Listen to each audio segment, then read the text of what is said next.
Claudia, thank you very much. Thank you for inviting me here. Thank you for the introduction. And thank you mostly for pulling this beautiful group of people together.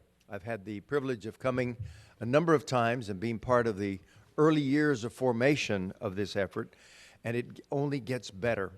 And there's only one person in the country who could pull a group like this together, and that's Claudia Edelman. Felicidades. She does fantastic work. She is a convening voice, a voice for action, a voice for advocacy, a voice for encouragement, and this conference has always played that role. And of course, an ordinary hotel ballroom is not adequate for her to have a conference. She would have to have it in the main hall of the United Nations. Felicidades. I'm honored to be here and bring just a very few words of encouragement. Because our community is growing and taking a more important role in our country. And you spent the morning listening to people talking about data and significance of the information. There's a couple of points of data that always strike me. Today, Latinos are about 60 million in the United States, in a country of 320 million people, roughly. By 2040, that population of 60 million Latinos will be 100 million, so an increase of about 40 million people. The country during that time will grow from 320 million to 400 million. That's an increase of 80 million. So the growth of Latinos, the 40 million, is 1/2 of the total growth that will occur in the United States. This is not a marginal population. This is not a population to be set aside. This is half of the growth of population of the United States. And in a free enterprise economy, when a population is growing that fast, it is the key to the economics of the country, because these are children who are growing to adulthood. These are families that are being formed. These are economic entities that are being created, from small businesses to family investments. So this is incredibly important to our country. We, the Latino population, I have said before, and I will say again, are, in a sense, the salvation of the United States. I mean that, because as a country ages, which our country is aging, and its industries mature, it needs the infusion of new energy, new talent, new ambitions, and the Latino American population is the source of that new energy and that new talent. Stated simply, it is the source. It is the salvation of the country in that sense. Now, let me just give you a few other sort of points to work with. In the last presidential election in 2020, the election boiled down to 3 states.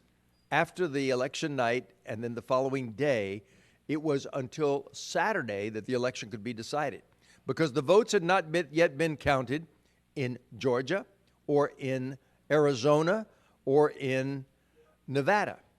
In every one of those places, the Latino population played a key role in deciding the outcome of the election. For sure in Arizona, we had activists working in Arizona to make sure that the Latino vote was voted and counted.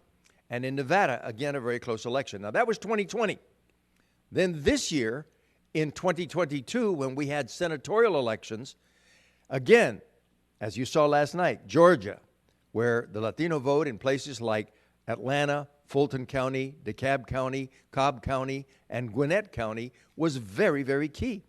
If you go through some of the streets in those suburban communities of Atlanta, you would think you were in a Hispanic country for the stores and the shops and the restaurants, etc. That's Georgia.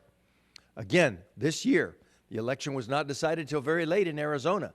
The Latino community was key. Almost were not able to reelect Senator Cortez Masto, who is the only Latina woman in the United States Senate. First Latina woman to be in the United States Senate. She was reelected, again, because the Latino vote flexed its muscle and came out in Arizona. Our leadership is burgeoning. We have more people leading key institutions, from business institutions to nonprofits and philanthropy and church groups. The Latino community is making its way felt across the country. And of course, that extends to the cultural realm as well. Everything from fashion and art and music and food and architecture, and as Claudia said earlier, sports. It is now possible to field an entire baseball team, 9 professional players with all Latinos, as the Tampa Bay Rays did this year. And of course, if you watch the World Series, you know that the heroes of the World Series champion Houston Astros were people like Jose Altuve and many other champion Latino baseball players. So our presence in the country is more significant than ever before. Let me close my remarks here by just concentrating on the work agenda. We have an agenda of work before us. And when Latinos are polled, when Latinos are asked, when we do canvassing across the country, a series of priorities come to the fore. One of them always has been education.